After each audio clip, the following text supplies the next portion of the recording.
Shalom, berikut panduan mengikuti ibadah online GSKI Gajah Mada. Siapkan hati, pikiran, dan waktu kita untuk fokus kepada Tuhan. Ikut memuji, menyembah, berdoa, dan meresponi firman Tuhan. Matikan notifikasi lain di gadget Anda agar dapat fokus selama ibadah. Subscribe YouTube channel GSKI Gajah Mada dan aktifkan tombol notifikasi untuk update ibadah terbaru. Selamat beribadah, Tuhan Yesus memberkati.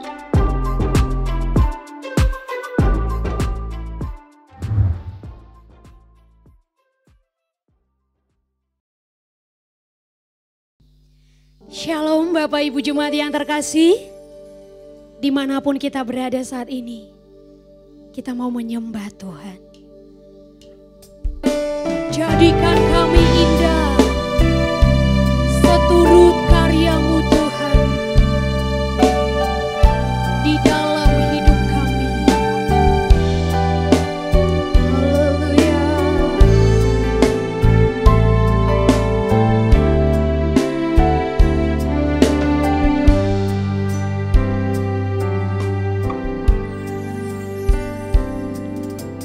Ku datang ya Bapa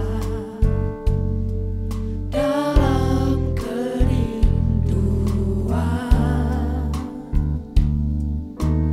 memandang keindahan-Mu.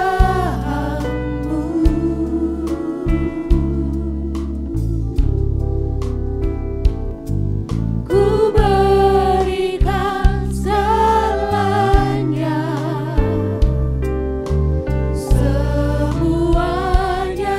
yang ada. Ku ingin menyenangkan hati-Mu, oh Tuhan.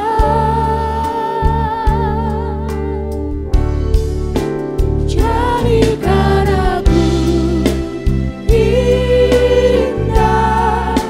yang Kau pandang mulia, seturut karya-Mu di dalam hidupku. Ajarku berharap hanya kepada-Mu.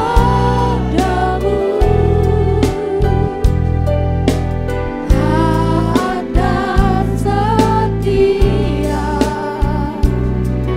kepada-Mu,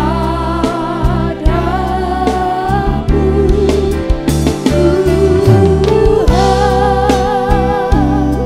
Ajar kami taat setia hanya kepada-Mu.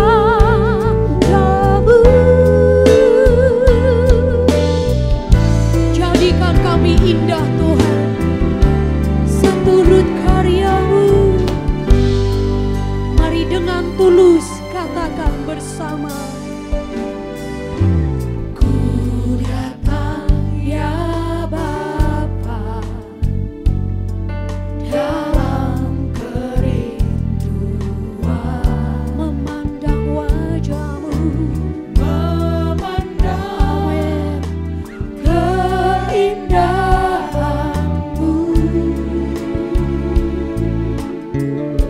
Kami berikan segalanya. Ku berikan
seturut dengan karya-Mu Tuhan. Dimanapun kami berada umat-Mu Bapa, biarlah kami Tuhan mengerti kehendak dan rencana-Mu di dalam setiap hidup kami, agar nama Tuhan dipermuliakan. Terima kasih Bapa, kesempatan yang berharga ini. Kami mau lebih lagi masuk hadirat Tuhan. Jemaat Tuhan bersama-sama kita katakan, amin. Haleluya. Sorak-sorai kemuliaan bagi Tuhan. Bapak Ibu yang terkasih, saya mengundang kita untuk bangkit berdiri. Besarlah Tuhan dan layak dipuji, amin. Mari tepuk tangan bagi Tuhan. Haleluya. Bersama, besarlah Tuhan dan layak dipuji.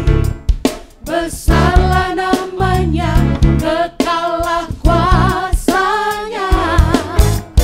Aman berlindung dalam naungannya. Ya Allah bagi kita, di pihak kita. Mari lambaikan tanganmu. Terpujilah Tuhan, terbukti kuasanya. Dia telah menunjukkan kasih-Nya pada kita. Sebab Tuhan telah bangkit menyayangi kita. Terpujilah Tuhan, terpuji namanya. Yesus Allah perkasa. Besarlah Tuhan, amin. Besarlah Tuhan dan layak dipuji. Besarlah namanya, kekallah kuasanya. Yes, aman berlindung dalam naungannya. Ya Allah bagi kita, Dia di pihak kita. Mari angkat tanganmu. Terpujilah Tuhan, terbukti kuasanya. Dia telah menunjukkan kasih-Nya pada kita. Sebab Tuhan telah bangkit menyayangi kita. Terpujilah Tuhan, terpuji namanya. Yesus Allah perkasa. Bapak Ibu yang terkasih, mari tepuk tangan di atas kepala. Amin. Haleluya. Menarilah buat Tuhan kita. Dia layak dipuji. Haleluya. Amin. Katakan. Terpujilah Tuhan, terbukti kuasanya. Dia telah menunjukkan kasih-Nya pada kita. Sebab Tuhan telah bangkit menyayangi kita. Terpujilah Tuhan, terpuji namanya. Yesus Allah perkasa. Lebih lagi katakan, terpujilah Tuhan, terbukti kuasanya. Dia telah menunjukkan kasih-Nya pada kita. Sebab Tuhan telah bangkit menyayangi kita. Terpujilah Tuhan, terpuji namanya. Yesus Allah perkasa. Yesus Allah perkasa. Yesus Allah perkasa. Haleluya. Sorak-sorai kemuliaan bagi Tuhan kita. Amin. Bapak Ibu jemaat Tuhan, Saya persilakan untuk duduk kembali. Mari kita teduhkan gejolak jiwa kita. Kita mendengarkan firman Tuhan. Terasa dunia ini hampa Tuhan. Biarlah kami menantikan janji-Mu, tempat yang Kau sediakan kelak bagi kami. Haleluya.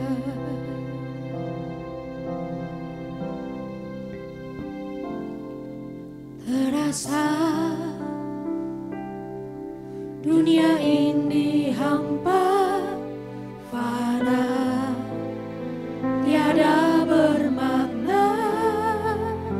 Semua kelabu yang elok pun semu. Ya Bapa,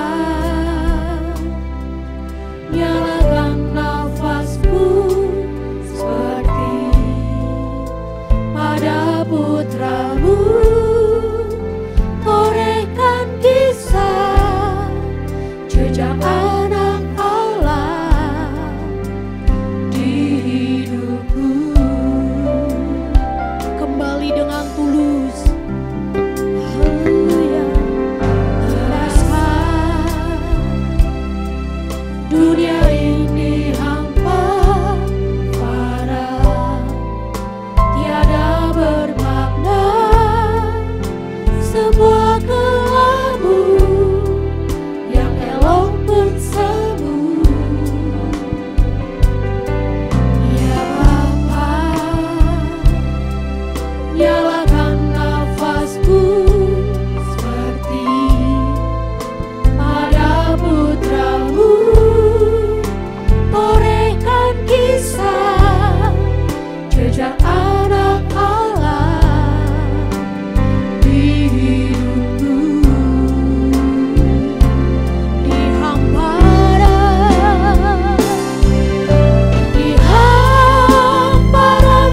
pada kehidupan, kerajaan sanjungku. Perjalanan ini walau dalam darat, mengukirkan mata, dirangkum rencana jiwaku, tembangkan rinduku. Di tepi pitaku ku gapai madu-Mu, belakang langit biru. Kembali angkat pujian ini bersama. Terasa dunia ini hampa, fana, tiada bermakna. Semua kelabu yang elok pun semu. Nyalakan Tuhan, nyalakan nafasku, nyalakan nafasku seperti pada putra-Mu. Amin. Torehkan kisah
Baik Bapak Ibu, sebelum kita mendengarkan firman Tuhan, mari kita berdoa. Bapa di surga, kami selalu bersyukur kepada Tuhan, sekalipun di masa seperti ini, kami tidak kehilangan firman-Mu. Kami tetap masih Tuhan berikan kesempatan untuk bisa mendengarkan kebenaran firman Tuhan. Karena itu ya Tuhan, biarlah Tuhan yang berbicara kepada kami semua, melalui hamba-Mu yang Kau percayakan ini. Dan kiranya kami dipulihkan Tuhan, dituntun Tuhan, disucikan oleh kebenaran-Mu ya Tuhan. Terima kasih Bapa. Di dalam nama Tuhan kami Yesus, kami berdoa. Amin. Shalom Bapak Ibu sekalian. Semoga kita semua dalam keadaan sehat. Tuhan Yesus memberkati kita. Mari kita memulai dari Roma pasal 12 ayat yang kedua. Roma pasal 12 ayatnya yang kedua. Beginilah firman Tuhan. Janganlah kamu menjadi sama dengan dunia ini, tetapi berubahlah oleh pembaharuan budimu, sehingga kamu dapat membedakan manakah kehendak Allah, apa yang baik, yang berkenan kepada Allah, dan yang sempurna. Saudaraku, ini ayat sudah sering kita dengarkan. Tapi hari ini saya mau mengajak kita untuk memperhatikan bagian awal, yaitu jangan menjadi sama dengan dunia. Ciri khas kehidupan Kristen yang harus kita miliki adalah hidup kita tidak boleh sama dengan dunia. Kalau cara hidup kita, gaya hidup kita sama dengan dunia, sesungguhnya kita bukanlah Kristen yang dimaksudkan oleh Alkitab. Sesungguhnya kita bukanlah pengikut Kristus yang sejati yang dimaksudkan Alkitab kepada kita, saudara-saudaraku yang dikasihi Tuhan. Nah, jangan sama dengan dunia. Maksudnya apa, saudaraku? Kata dunia di situ maksudnya adalah zaman. Ada terjemahan lain menerjemahkan spirit zaman. Nah, saudaraku, di zaman di mana kita hidup ya, itu ada spirit zaman, ada pola pikir pada zaman di mana kita hidup, ada metodologi, ada praktik hidup, ada konsep-konsep hidup yang bertentangan dengan firman Tuhan. Itu yang dimaksud dengan dunia. Jadi ketika Paulus berkata jangan menjadi sama dengan dunia, itu artinya adalah jangan kita memiliki nilai yang sama dengan spirit zaman di mana kita hidup. Jangan kita memiliki pola pikir, konsep atau praktik-praktik hidup yang sama dengan dunia. Itu maksudnya saudaraku. Nah, oleh karena itu komitmen kita bahwa kita benar-benar mau tidak sama dengan dunia, itu kita tunjukkan melalui memberikan diri rela diubah melalui pembaharuan budi. Pembaharuan budi yang dimaksud di situ adalah penggantian. Ada pola pikir yang lama di dalam pikiran kita, itu harus diganti dengan pola pikir yang baru, yaitu kebenaran firman Tuhan. Nah, saudaraku yang terkasih, kita semua manusia adalah manusia yang sudah jatuh dalam dosa. Ya, manusia yang sudah jatuh dalam dosa ini ya menjadikan cara pandang kita semuanya sama. Sekali lagi, siapapun manusia yang hidup dalam dunia ini adalah manusia yang sudah jatuh dalam dosa, manusia yang berdosa, sehingga kita semuanya memiliki cara pandang yang sama. Apa itu? Hidup bukan untuk kemuliaan Tuhan, tapi hidup bagi kemuliaan diri sendiri. Tuhan Yesus menyampaikan hal ini kepada Petrus, mengatakan begini, "Hei Petrus, engkau tidak memikirkan apa yang Allah pikirkan, tapi engkau memikirkan apa yang dipikirkan manusia." Jadi berbeda apa yang dipikirkan Allah dengan apa yang dipikirkan manusia. Itu bertolak belakang. Apa yang dipikirkan manusia ini, itulah cara pandang yang sama tadi itu, saudaraku. Self-center, self-worship.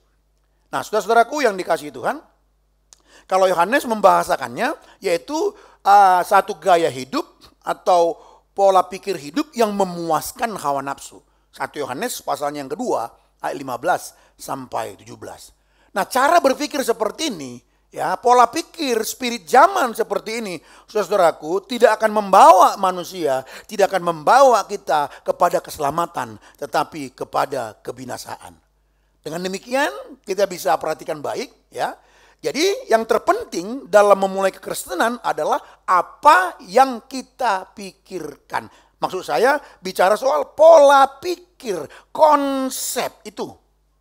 Starting point kita memulai kehidupan Kristen adalah Itu saudaraku yang paling penting adalah pola pikir. Ya, bagaimana kita memikirkan sesuatu atau apa pikiran kita tentang sesuatu itu, saudaraku. Apa yang memenuhi pikiran kita, itu yang paling penting, cara pandang. Itulah sebabnya Tuhan Yesus ketika dia memulai pelayanannya, dia menyampaikan khotbahnya yang pertama, saudaraku, dengan kalimat begini. Tuhan menyerukan pertobatan. Bertobatlah sebab kerajaan Allah sudah dekat. Kata bertobat dari kata metanoeo, ya, metanoeo. Artinya adalah perubahan cara berpikir. Bukan cuma itu saja. Metanoeo artinya adalah perubahan cara berpikir ke arah yang lebih baik. Karena kita pengikut Kristus, dasar kita adalah Alkitab, maka kita harus mengubah cara berpikir kita ke arah seperti Kristus. Jadi Yesus tahu. Dan Yesus mengajarkan kepada kita hal yang senada ini. Dalam memulai, ya, dalam memulai kehidupan dalam Kristus, dimulai dari cara berpikir, metanoeo. Nah, saudaraku yang dikasihi Tuhan, mengapa mesti dimulai dari mengubah cara pikir? Mengapa kehidupan Kristen ini dalam mengikut Tuhan dimulai dari cara berpikir? Karena saudaraku, ya, sebab cara pandang atau pola pikir itu membentuk jiwa kita. Apa yang kita pikirkan itu akan menghasilkan gairah. Apa yang kita pikirkan, apa yang memenuhi hati pikiran kita ini akan menciptakan hasrat, gairah dalam kita. Akan menciptakan keinginan-keinginan. Akan menciptakan kesukaan-kesukaan. Akan menciptakan kenikmatan-kenikmatan. Akan menciptakan, saudaraku, kesenangan-kesenangan.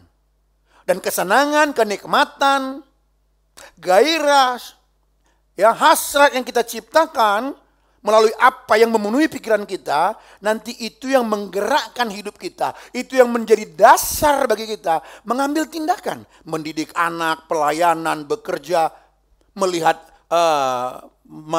materi, melihat barang-barang dan lain sebagainya. Landasan kita mengambil keputusan adalah apa yang memenuhi hati pikiran kita, yang telah menciptakan gairah itu. Dan gairah itu mendorong kita untuk melakukan apa yang kita gairahkan ini. Saudaraku yang dikasihi Tuhan. Misalnya jikalau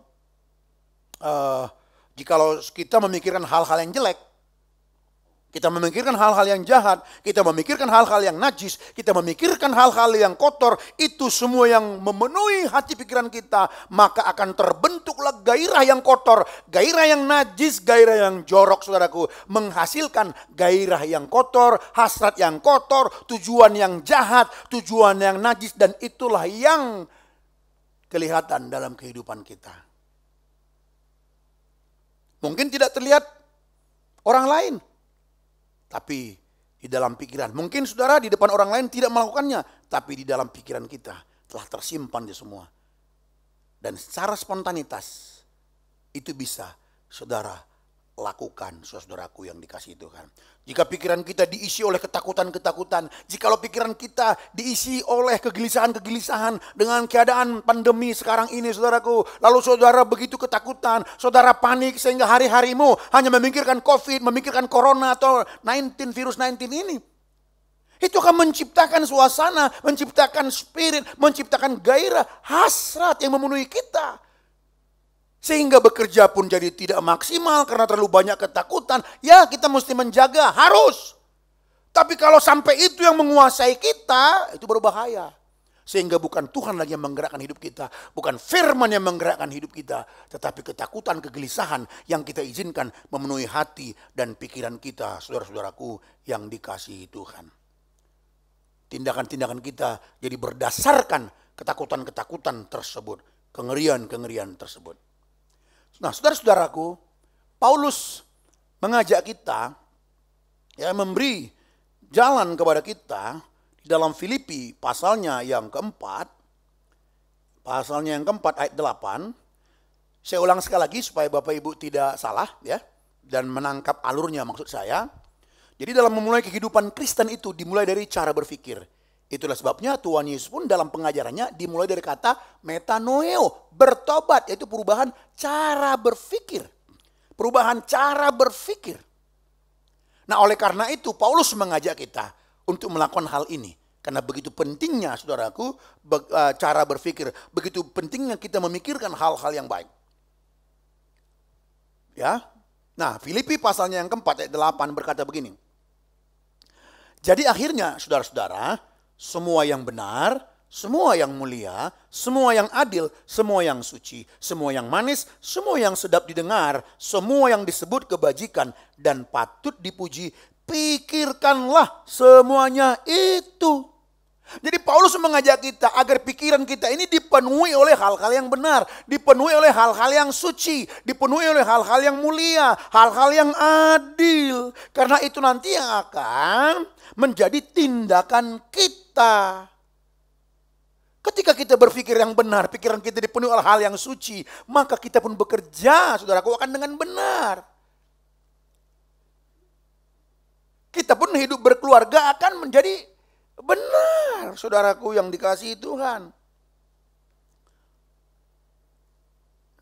Ketika saudara terus memikirkan Allah, ketika saudara terus memikirkan kebaikan Allah, ketika saudara terus memikirkan cinta kasih Allah, Allah yang memenuhi hati dan pikiran kita, bukankah itu akan menggerakkan kita kemana kita pergi? Kebaikan Allah, sukacita yang dari Allah, Allah itu memenuhi hidup kita. Bukankah itu sebuah kenikmatan di dalam hidup, kenikmatan sejati yang kita miliki? Makanya begitu penting, awas apa yang mengisi pikiran kita, saudara-saudaraku yang dikasihi Tuhan. Itu sangat penting sekali. Ya. Itulah sebabnya Tuhan berkata, engkau harus memikirkan apa yang Allah pikirkan. Itulah Christian mindset atau mindset Kristen. Bukan apa yang dipikirkan oleh manusia. Matius 16 ayat 23 itu, saudaraku yang dikasihi Tuhan. Nah, saudaraku, mungkin kita bertanya, bagaimana Pak agar saya bisa memikirkan hal-hal benar? Bagaimana Pak agar saya bisa hanya memikirkan hal-hal yang suci, hal-hal yang adil, hal-hal yang mulia, kebajikan? Itu dikatakan Paulus tadi dalam Filipi pasal 4 ayat 8. Tentu Filipi pasal 4 ayat 8 ini tidak berdiri sendiri, bukan? Nah, kita lihat ayat-ayat sebelumnya, dari ayat yang ke-6, ayat yang ke-7. Ini menjadi konteks dekatnya, ini menjadi landasan tentunya, sehingga Paulus yang menyampaikan agar kita memikirkan hal yang benar. Jadi dengan demikian agar kita bisa memikirkan hal-hal benar, hal yang mulia, hal yang suci, mari kita lihat pengajaran Rasul Paulus, Filipi 4 ayat 6. Janganlah hendaknya kamu khawatir. Jadi kalau kita masih khawatir, saudaraku, bagaimana kita bisa memikirkan hal-hal yang benar? Bagaimana kita bisa memikirkan hal-hal yang suci? Kita digelisahkan oleh banyak hal. Kita harus berfokus kepada Tuhan. Tidak ada yang menggelisahkan kita. Semoga bisa ya. Harusnya sih bisa loh. Harusnya sih bisa. Sebagai orang percaya yang benar-benar sadar hidupnya bergantung kepada Tuhan. Nah, jadi saudaraku yang dikasihi Tuhan, jadi bagaimana agar kita bisa memikirkan hal-hal yang benar? Mulailah dengan tidak khawatir. Belajarlah untuk tidak digelisahkan oleh apapun. Belajarlah untuk tidak digelisahkan oleh hal-hal duniawi ini, saudaraku. Apapun keadaan kita, seberat apapun keadaan kita, saudara. Belajarlah untuk tidak digelisahkan hal-hal tersebut. Minta maaf. Mungkin di antara Bapak Ibu yang mendengarkan ini ada yang kena COVID misalnya. Jangan engkau digelisahkan oleh COVID itu. Ingat, COVID itu bukanlah kutukan. Jangan sampai saudara merasa terkutuk atau kena kutukan, kena COVID. No, ini pandemi seluruh dunia. Siapa saja bisa kena. Saya pun kena, puji Tuhan. Tuhan memberikan kesembuhan. Nggak perlu panik oleh karena itu semua. Nah, kalau pikiran kita digelisahkan oleh banyak hal seperti itu, bagaimana kita bisa memikirkan kebajikan? Bagaimana kita bisa memikirkan hal-hal mulia? Nggak bisa. Nggak bisa, saudaraku. Kemudian Paulus melanjutkan di situ, tapi nyatakanlah dalam segala hal keinginanmu kepada Allah dalam doa dan permohonan dengan ucapan syukur. Ini dia. Saudara, ada sesuatu yang mencoba menggelisahkan, berdoa. Berdoa itu apa, saudaraku? Kita mengikatkan diri kita kepada Tuhan. Itu maksudnya, kita sadar bahwa kita bergantung kepada Dia, lalu kita sujud kepada Tuhan, kita mengikatkan diri kita kepadanya. Ketika kita mengikatkan diri kita kepada Tuhan, itulah membuat kita tidak akan pernah kehilangan identitas kita sebagai orang percaya. Makanya orang yang tidak berdoa, sesungguhnya dia kehilangan identitasnya sebagai orang percaya. Karena dia tidak terhubung dengan Allah. Berdoa, berserah kepada pengaturan Tuhan. Kemudian di ayatnya yang ke-7, Paulus mengatakan, damai sejahtera Allah yang melampaui segala akal akan memelihara hati dan pikiranmu dalam Kristus Yesus. Kita tidak mau digelisahkan oleh apapun. Kita bawa di dalam doa, kita berserah kepada Tuhan. Menghasilkan damai sejahtera, saudara. Dan damai sejahtera itu dikatakan melampaui segala akal. Melampaui segala akal. Kenapa melampaui segala akal? Karena akal manusia pada umumnya tidak bisa mengerti damai sejahtera Tuhan ini. Bayangin saudaraku, contoh ya dalam Alkitab ya. Berbahagialah mereka yang dianiaya karena namaku, kata Tuhan. Loh, bagaimana bisa? Kita berbahagia kalau dipuji, berbahagia kalau dapat proyek, berbahagia ketika kita mendapatkan apalagi saudaraku rezeki yang melimpah misalnya. Tapi ini dianiaya, mengalami penderitaan, tapi disebut berbahagia. Ini kan nggak masuk akal menurut pikiran kita. Makanya damai sejahtera itu melampaui akal. Apalagi bicara damai sejahtera dalam Tuhan, itu bicara soal relasi kita yang diperbaiki. Ketika kita mengalami perbaikan relasi dengan Tuhan, dulu terpisah dengan Tuhan, sekarang kita terhubung dengan Tuhan dan memiliki relasi yang baik, kita mengalami satu damai sejahtera. Itulah yang melampaui segala akal itu, saudaraku. Dan damai sejahtera itu bicara soal keadaan tenang, keadaan damai, keadaan harmoni, keamanan, keselamatan, kebahagiaan. Dalam konteks Kristen, damai sejahtera di situ adalah keadaan jiwa yang tenang karena keselamatan dalam Kristus. Sehingga ia menghormati Allah dan merasa puas dengan apapun yang dimilikinya. Nah, orang seperti ini lah, baru kata Rasul Paulus ayat ke-8, nah adalah orang-orang yang bisa memikirkan hal-hal yang suci, hal yang mulia. Kenapa? Dia tidak kekurangan apapun. Dia mengalami damai sejahtera yang melimpah. Sehingga dalam menanggapi segala sesuatu, menanggapi penderitaan, menanggapi sakit penyakit, menanggapi rezeki yang besar dia dapatkan, semuanya itu saudaraku dengan benar, suci.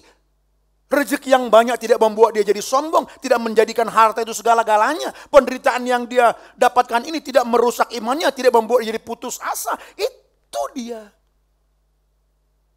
Sehingga bisa memikirkan hal yang benar.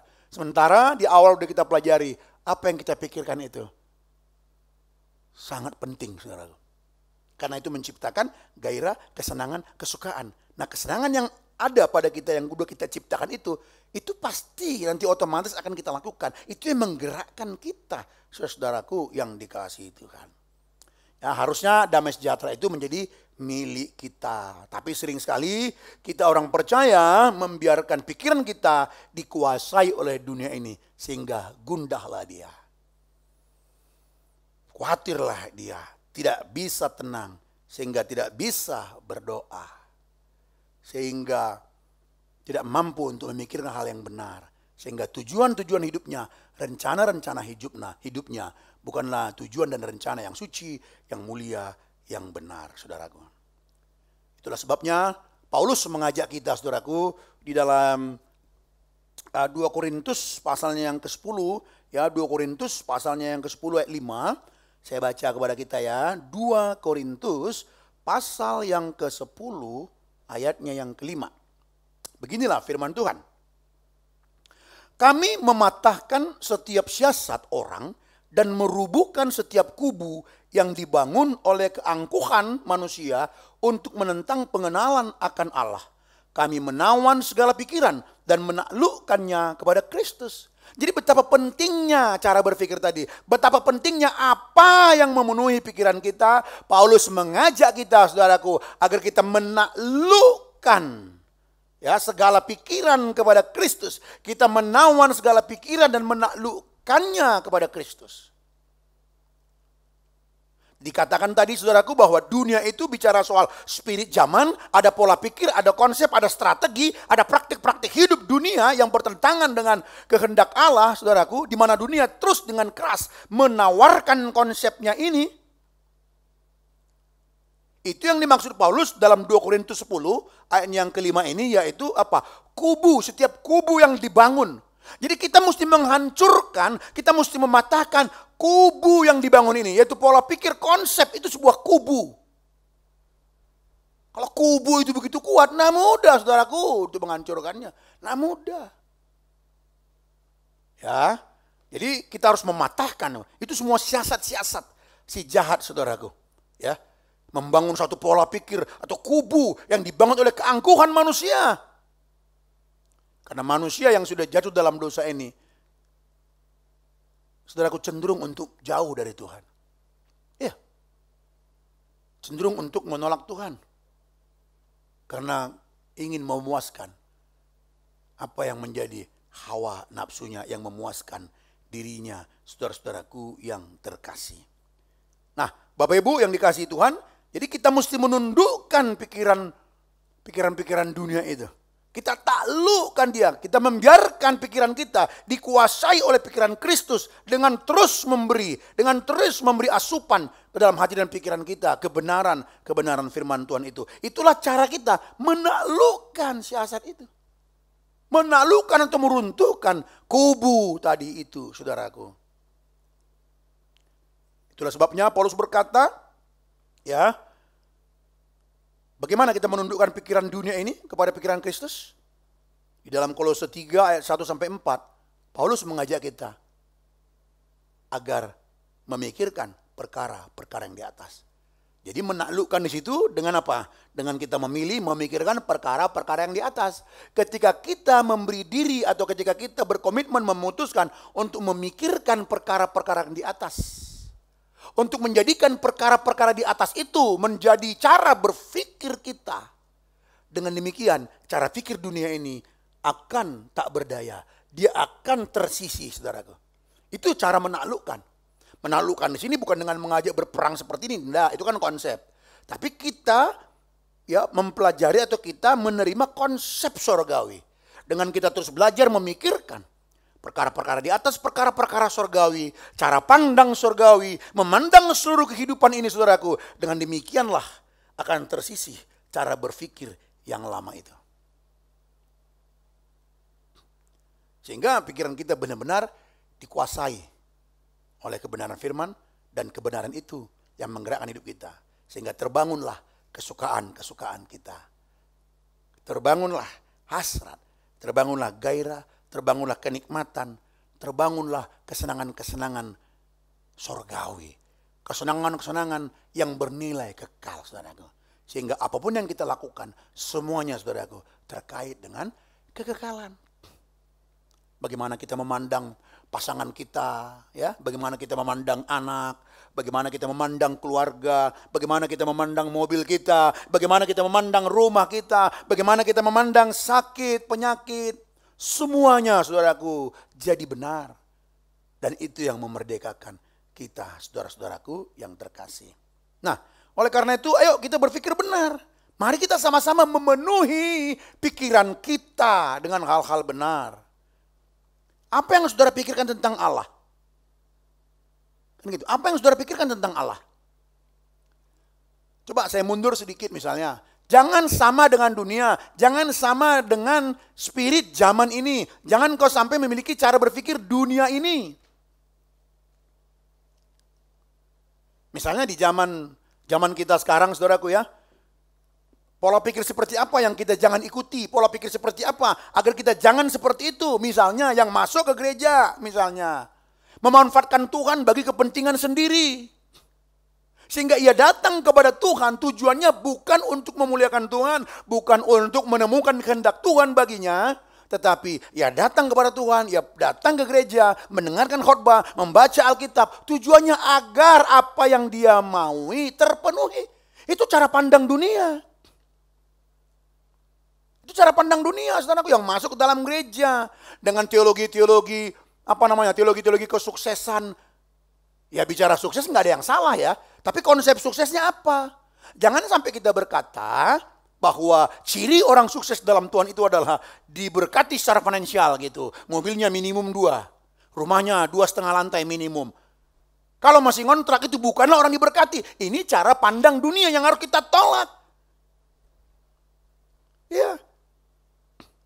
Ada cara-cara pandang yang diajarkan juga di gereja. Engkau diciptakan untuk sukses. Tidak ada yang salah dengan kalimat itu. Tetapi yang dimaksud sukses apa? Harus punya sesuatu, punya standar sesuatu, materi dan sebagainya. Sukses dalam kekristenan adalah tidak dipengaruhi oleh banyak uangnya atau tidak banyak uang, punya mobil atau tidak punya mobil, bukan di situ.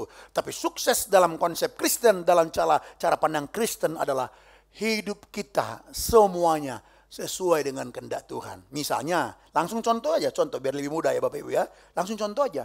Contohnya begini. Kita sebagai seorang suami. Nah, mari kita hidup sebagai seorang suami memenuhi kehendak Tuhan.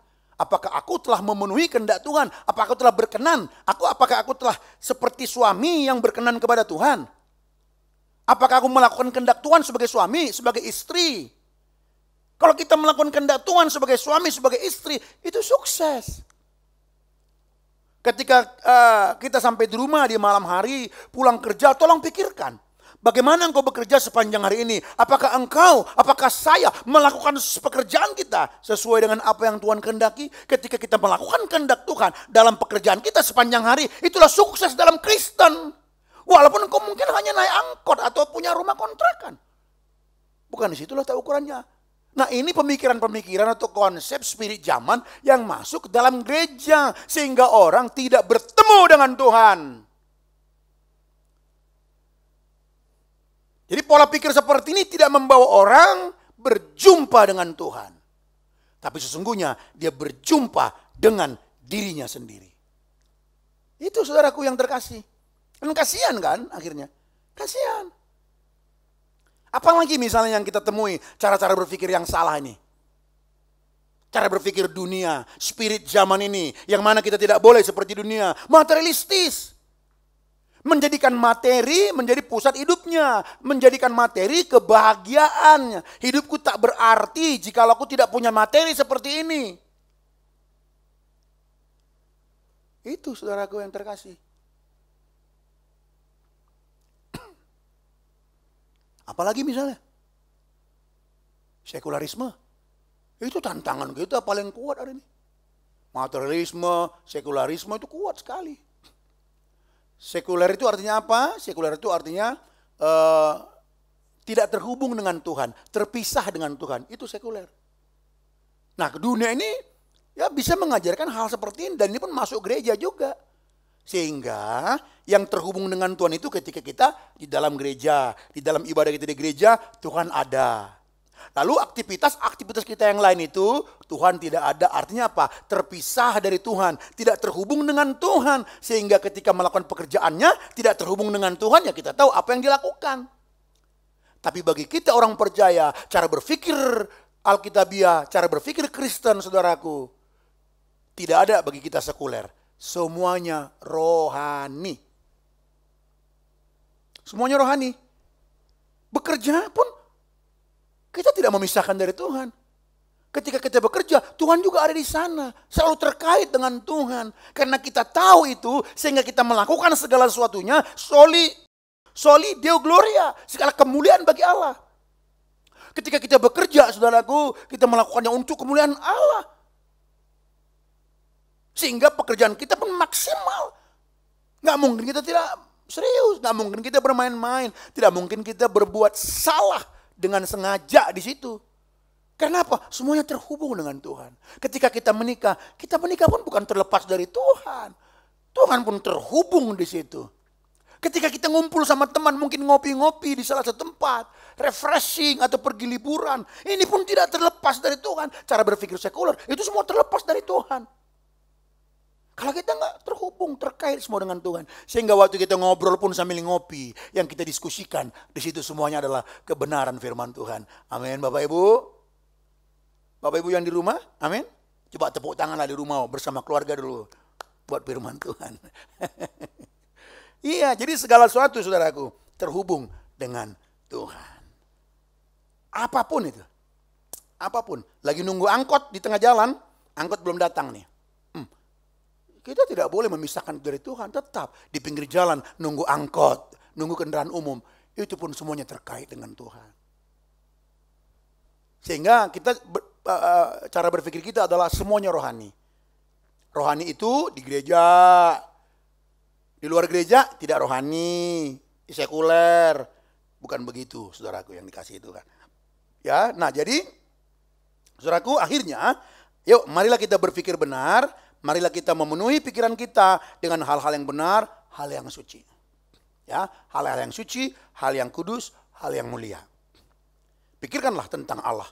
Biarlah hari-hari kita dipenuhi oleh Allah. Biar pikiran kita dipenuhi Allah, dipenuhi oleh kebenarannya, dipenuhi oleh kebaikan Tuhan, dipenuhi oleh cinta kasih Tuhan. Orang yang benar-benar mengalami cinta kasih Tuhan, orang yang benar-benar sadar kasih Allah yang memenuhi dia, tidak mungkin dia berbuat kejahatan. Cobalah kalau kita jatuh cinta kepada seseorang gitu, masa kita berbuat jahat kepada yang kita cintai? No. Amin. Amin. Amin kan? Amin. Seorang pemudi atau seorang pemuda jatuh cinta, mana mungkin dia berbuat jahat? Yang dia tahu adalah bagaimana menyenangkan yang dicintai. Demikian halnya ketika kita benar-benar mengasihi Tuhan, mencintai Tuhan. Nah itu kita mulai semua dari cara berpikir kita atau apa yang kita pikirkan. Dan biarlah kepenuhan Allah itu ada pada kita, memenuhi kita, saudaraku. Nah sekarang saya ajak kita saudaraku untuk mempraktekkan dulu ya. Mungkin ada suami istri, anak-anak di rumah nih. Coba suami tatap sebentar istri. Apa yang Bapak pikirkan tentang istri? Coba. Apa? Itu akan mempengaruhi Bapak bersikap terhadap istri loh. Nah sekarang istri nih. Coba lihat tuh suami di samping. Apa yang ibu pikirkan tentang suami, pasangan ibu? Apa? Itu mempengaruhi ibu nanti berperilaku atau bertindak. Apa? Wah istri saya Pak, nek banget saya Pak ngelihatnya Pak, bla bla dan sebagainya. Dia orang yang mengesalkan Pak, maka saudara akan bertindak berdasarkan rasa kesal. Maka saudara nanti akan ngomong nyeletuk-nyeletuk terus, jutek-jutek terus. Menyakitkan terus, makanya penting sekali menjaga pikiran kita. Itulah sebabnya Amsal berkata saudaraku ya, Amsal 4:23 itu ya. Jagalah hatimu dengan segala kewaspadaan. Guard your heart. Ada terjemahan Inggris mengatakan, menggunakan kata keep your heart. Kalau inilah misalnya hati itu, pagarilah, jagai. Jangan biarkan ada hal-hal yang busuk, jangan biarkan hal-hal yang jahat memasukinya, mewarnainya. Tapi dipagari, kita pagari, jaga baik-baik. Kenapa? Karena dari hati inilah terpancar kehidupan. Karena dari hati inilah nanti akan mencerminkan cara hidup saudara. Nah kalau kita lanjut lagi misalnya, apa yang saudara pikirkan tentang orang yang menjahati saudara? Coba ingat sekarang. Apa yang saudara pikirkan? Ya, bagaimana pola pikir saudara terhadap orang yang menjahati saudara, terhadap orang yang melukai saudara? Itu akan mempengaruhi, itu akan menentukan sikap tindakan kita terhadap orang tersebut. Ya. Nah, apa yang saudara pikirkan mengenai COVID? Coba. COVID-19. Bagaimana saudara memikirkan COVID-19 ini? Menakutkan? Biasa saja? Ini adalah cara Tuhan sedang menampi kita? Ini cara Tuhan sedang mendisiplin kita? Nah, apa yang menjadi konsep saudara? Itu akan mempengaruhi sikap tindakan saudara. Nah, saudaraku yang dikasihi Tuhan, di dalam Amsal 23 ayat 7 dikatakan bahwa sesungguhnya kita ini adalah apa yang kita pikirkan. Sesungguhnya kita ini apa yang kita pikirkan. Artinya apa? Apa yang mengisi pikiran kita, itulah kita sesungguhnya. Kita memikirkan hal-hal yang kotor, maka kita adalah orang-orang yang kotor saudara. Kita bukan orang yang mulia, yang tidak memuliakan Tuhan. Tapi kita memikirkan, dipenuhi hati kita dengan hal-hal yang suci, hal-hal yang kudus. Kitalah orang suci, orang kudus Tuhan itu. Akhirnya pola pikir kita saudaraku, Allah adalah segala-galanya, Allah adalah kebahagiaan kita. Sehingga tidak ada yang bisa menggerakkan kita kecuali Allah. Akhirnya kesenangan kita adalah Allah. Kesukaan-kesukaan kita adalah Allah itu sendiri. Kenikmatan kita adalah Allah itu sendiri. Maksudnya apa? Kenikmatan kita adalah Allah itu sendiri. Allah itu tidak kelihatan. Maksudnya apa saudaraku? Allah kebahagiaan kita, Allah kesenangan kita, Allah kenikmatan kita, itu akan terlihat dari cara kita memperlakukan atau cara kita memandang. Misalnya mobil, ketika saudara punya mobil, bagaimana saudara membuktikan bahwa Allah itu kesenangan saudara. Itu terlihat bagaimana kita memperlakukan mobil kita. Mungkin mobil kita mahal, mewah. Kalau mobil mewah ini membuat saudara jauh dari orang lain, saudara tidak menjadikan Allah itu kenikmatan saudara. Karena ternyata mobil itu menjadi kenikmatan saudara sampai saudara terpisah sama saudaramu yang lain karena saking mahalnya mobil itu. Harusnya biasa aja karena ini semua dari Tuhan. Tidak ada kesombongan di dalamnya. Terhadap banyak hal saudara. Jadi kita harus buktikan Allah kebahagiaan kita, Allah kesenangan kita, Allah kenikmatan kita. Bagaimana cara membuktikannya? Allah tidak kelihatan, akan kelihatan dari cara kita menyikapi atau memandang hidup ini. Memperlakukan pasangan kita, memperlakukan teman kita, bagaimana kita melayani, memperlakukan atau bagaimana menyikapi harta milik yang kita punya. Kalau semuanya itu tidak membuat kita jauh dari Tuhan, tidak membuat kita jauh dari orang lain, itulah yang disebut bahwa Allah itu kenikmatan kita. Dan Allah pun ikut menikmatinya di situ. Dan kenikmatan yang ada dalam kita ini, kesenangan-kesenangan yang ada dalam kita ini saudaraku, itu nggak bohong. Ini bagian terakhir nih. Saya ulangin ya, saya ulangin. Jangan sama seperti dunia ini. Artinya tadi apa? Jangan kita memiliki cara berpikir. Jangan kita memiliki spirit zaman di mana kita hidup saat ini. Dengan demikian kita mengerti bahwa di dalam kekristenan itu, yang paling penting atau langkah awal, starting pointnya adalah cara berpikir, pola pikir dulu. Itulah sebabnya Tuhan Yesus pun mengatakan itu. Dalam pelayanannya, pertama sekali dia melayani, dia menyerukan, bertobatlah. Bertobat itu perubahan cara berpikir ke arah seperti karakter Allah. Dengan demikian, apa yang menjadi pola pikir kita, apa yang memenuhi pikiran kita? Ya, mengapa ini penting? Karena apa yang kita pikirkan, apa yang memenuhi pikiran kita, menciptakan kesukaan, menciptakan gairah, menciptakan kesenangan-kesenangan. Dan gairah kesenangan yang sudah tercipta melalui apa yang memenuhi pikiran kita ini akan menggerakkan kita, akan menjadi landasan kita menyikapi, bertindak dalam segala hal. Nah, karena kita adalah orang percaya, kita diselamatkan Tuhan. Tuhan meminta kita agar memenuhi hati dan pikiran kita oleh perkara-perkara surgawi. Oleh perkara-perkara surgawi. Supaya terbangunlah kesenangan kita, kesenangan yang surgawi. Kesukaan-kesukaan. Kita adalah surgawi. Dan kesenangan itu saudaraku, itu tidak bohong. Apa yang saudara sukai, apa kesenangan saudara, itu akan otomatis nanti saudara lakukan. Kesenangan-kesenangan, kegemaran-kegemaran itu tidak bohong, tidak bisa dibohongi. Itu otomatis akan menggerakkan saudara untuk menikmati atau melakukan apa yang saudara senangi itu. Itu otomatis saudaraku. Ayo, Bapak Ibu dikasih Tuhan, akhirnya jangan sama dengan dunia ini lagi. Di masa COVID ini, mungkin saudara punya banyak waktu untuk merenungkan. Coba renungkan, apakah kita masih sama dengan dunia? Apakah cara hidup kita masih sama dengan praktik-praktik kehidupan dalam dunia yang bertentangan dengan kebenaran ini?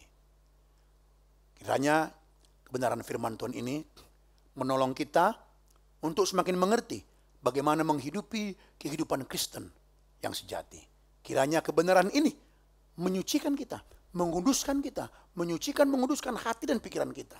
Sehingga kita tetap berada di jalurnya Tuhan dan kita terus melangkah sampai nanti kapan saya juga tidak tahu. Tuhan memanggil kita sehingga Tuhan berkata kepada kita, "Sabaslah engkau hai anakku, inilah kerajaanku. Masuklah. Inilah warisan untukmu. Nikmatilah anakku selama-lamanya." Berbahagialah orang yang mendengarkan dan melakukan firman Tuhan ini. Amin. Mari kita berdoa. Bapa di surga, terima kasih buat kebenaran firman-Mu yang telah Engkau sampaikan kepada kami.